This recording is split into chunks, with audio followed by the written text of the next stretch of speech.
Hello et bienvenue dans ce nouvel épisode de Heure Détox. Que tu sois dans ta voiture, chez toi tranquille ou en train de marcher avec tes écouteurs, installe-toi. Aujourd'hui, on va décoder ces signaux en début de relation qui veulent dire « je ne veux pas m'engager », même s'il ne le dit jamais vraiment clairement. Et avant qu'on plonge dans le sujet, pense à t'abonner tout de suite. Si tu m'écoutes sur Spotify ou Deezer, clique sur suivre et laisse 5 étoiles si ce podcast t'aide. Et sur YouTube, abonne-toi et active la cloche pour ne rien louper. Allez, on y va. Tu sais, il y a un moment très particulier entre le tout début, où on se découvre, et le vrai couple. Les papillons dans le ventre, les messages mignons, les on se voit quand, tout ça. Et c'est exactement dans cette zone grise que beaucoup se font avoir. Parce que c'est là que les phrases floues et les comportements ambigus s'installent. Personne ne dit « je ne veux pas de relation », mais tout est organisé pour que toi tu continues sans jamais avoir vraiment ce que tu veux. Ok, on respire, on va mettre de la clarté dans tout ça. Tu les connais, les phrases, Je ne veux pas me prendre la tête, on se laisse porter, oh, on verra bien, je sors d'une relation compliquée. Désolé, je ne suis pas très démonstratif. Dit comme ça, c'est doux. En vrai, c'est une façon polie de te prévenir que l'investissement émotionnel sera minimal et que si tu restes, c'est en option. Je sais, c'est pas sexy à entendre, mais on est là pour se dire la vérité. Et le plus piégeux, ce n'est pas la phrase en elle-même, c'est quand les actes ne suivent pas. Par exemple, il t'écrit tous les jours, mais jamais à l'avance pour planifier. Il te voit, mais surtout en semaine. Le samedi, mystère total, comme si le calendrier avait été kidnappé. Il est hyper tendre après l'intimité, puis il disparaît 48 heures. Oups, désolé, j'ai eu une grosse journée. Bien sûr. Un autre grand classique, l'intégration sociale, 0. Ça fait 6 semaines que vous vous voyez, mais tu connais ni ses potes, ni les endroits qu'il fréquente, ni son univers. Tu es comme posé là, sur une étagère à part. Alors c'est bien, t'es jolie, pratique, compartimenté. Ça, c'est un signe béton d'un début de relation qui n'ira nulle part. Un homme prêt à s'engager tisse, il relie les espaces de sa vie. Un homme qui ne veut pas s'engager sépare, il compartimente. Tu as aussi le faux futur. Il te lance des « oh, faudra qu'on fasse ça, un jour on partira là-bas, faut que je te montre ce resto ». Ça sent l'engagement, ça en a le goût, mais c'est sans date, sans action, sans suite. On appelle ça des promesses décoratives. C'est joli à entendre et ça te donne envie d'y croire, sauf qu'une promesse sans calendrier, c'est du vent avec du sucre. Et puis, il y a les tests discrets. Arriver un peu en retard pour voir si tu dis quelque chose. Te proposer des plans de dernière minute pour vérifier que tu es toujours disponible et tout de suite. Minimiser tes besoins. Du style, il va te dire « t'es intense, non ?» Traduction ? Je vais poser la barre très très bas et j'aimerais que tu t'y habitues. Si tu valides la suite. Et tu sais quoi ? Ça ne sera pas mieux plus tard. Alors pourquoi on tombe dedans ? Parce qu'au début, le cerveau carbure à la dopamine et l'espoir fait un excellent maquilleur. Toi, ce que tu te dis, c'est ouais, mais il a du potentiel. Je vais lui laisser du temps. Avec moi, ça sera différent. Laisse-moi être cash. Ce n'est pas ton job de transformer le pas prêt en prêt. Toi, ton job, c'est de choisir quelqu'un qui est déjà prêt pour ce que toi, tu veux. Concrètement, qu'est-ce qu'il faut faire ? D'abord, tu te clarifies toi. C'est quoi une relation qui te convient en début de parcours ? De la constance, donc des messages plus de la présence, des plans anticipés, un minimum d'intégration, donc dans ses amis, ses lieux de vie, etc. Une conversation claire sur où vous allez dans un temps raisonnable. Je vais te donner un repère simple et efficace. À 6-8 semaines, tu dois avoir une vision. Pas un contrat, pas des faire-part. Non, une vision. Si au bout de 2 mois, tu n'as que du flou, ce n'est pas un hasard, c'est une stratégie.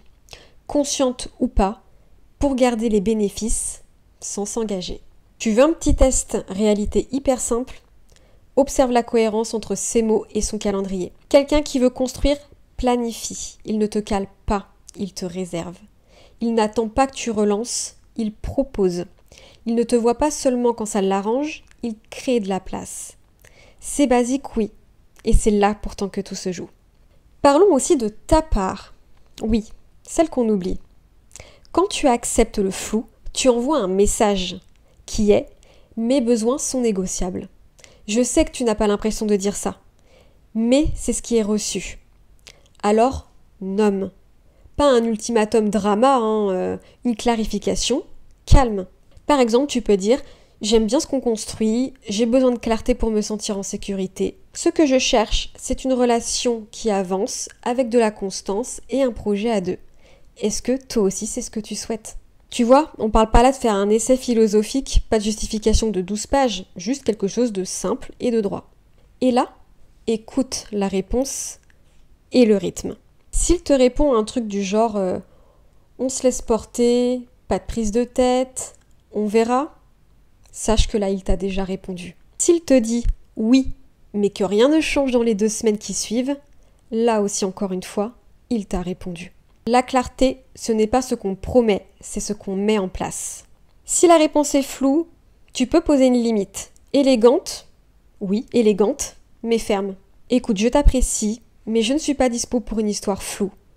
Donc de mon côté, je vais choisir quelqu'un d'autre et continuer mon chemin.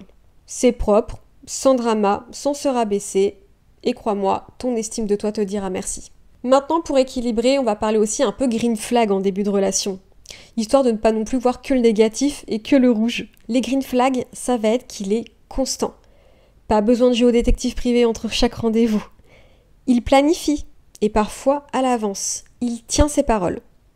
Il t'intègre petit à petit, dans son cercle amical, un resto à lui, une part de son quotidien. Il parle au présent et un peu de futur concret. Par exemple, il te dit « Samedi, on fait ça. Je t'ai réservé ça. » Quand tu exprimes un besoin, il ne te traite pas d'intense. Il écoute et ajuste. Aussi, après un micro-couac, il répare. Un message, une proposition, en tous les cas un vrai « j'ai capté ». Ça, c'est quelqu'un qui n'a pas peur de se positionner. Ce que je veux que tu retiennes, c'est que tu n'as rien à mériter. L'amour sain, ce n'est pas une récompense après des épreuves. Ce n'est pas « si t'es cool assez longtemps, je te choisis ». C'est 2 personnes disponibles qui se choisissent et qui s'organisent l'une pour l'autre. Et oui, c'est simple, parce que la personne que tu auras choisie rend les choses simples.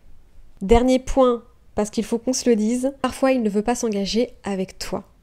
Et ça ne veut pas dire que tu n'es pas assez. Ça veut juste dire que ce n'est pas la bonne personne. Le bon, lui, sera prêt et ne te mettra pas dans un labyrinthe mental. Il te mettra dans son agenda. Nuance importante. Et tu sais quoi ? Si en écoutant, tu as pensé à 2-3 phrases que tu as déjà entendues, prends ça comme une information. Pas comme une condamnation, pas comme un « j'ai tout raté », juste une info. Tu veux autre chose et tu peux agir en conséquence dès maintenant. Et maintenant, si un mec te sort « je ne veux pas me prendre la tête », tu réponds avec le sourire. T'inquiète, moi non plus, c'est pour ça que je vais choisir quelqu'un d'autre. Simple, propre et efficace. Merci de m'avoir écouté et si cet épisode t'a parlé, viens me dire ce que tu as repéré, partage-le à cet ami coincé dans une relation qui est floue en ce moment. Et si tu as kiffé, sur Spotify et Deezer, mets 5 étoiles, ça aide vraiment ce podcast à toucher plus de monde. Si tu es sur YouTube, active la cloche pour ne rien rater des nouveaux épisodes et lâche un like, ça fait toujours plaisir. On se retrouve très vite pour le prochain épisode et d'ici là, rappelle-toi, si tu as besoin de convaincre, c'est que ce n'est pas la bonne personne. Bisous bisous.